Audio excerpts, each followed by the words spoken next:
आज आलोय बहिणीकडे आणि आज मस्त फेरफटका मारण्यासाठी आलोय आम्ही सगळे रानामध्ये. मेहंदी दाखवते आम्ही लहानपणी काढायचो. नॅचरल मेहंदी.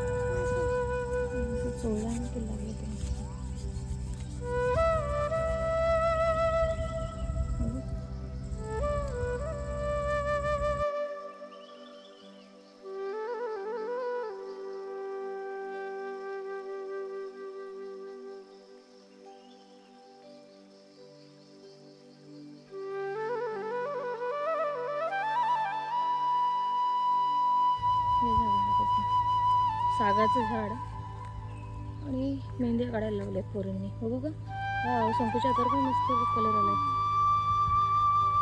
दोघे असा दाखवा.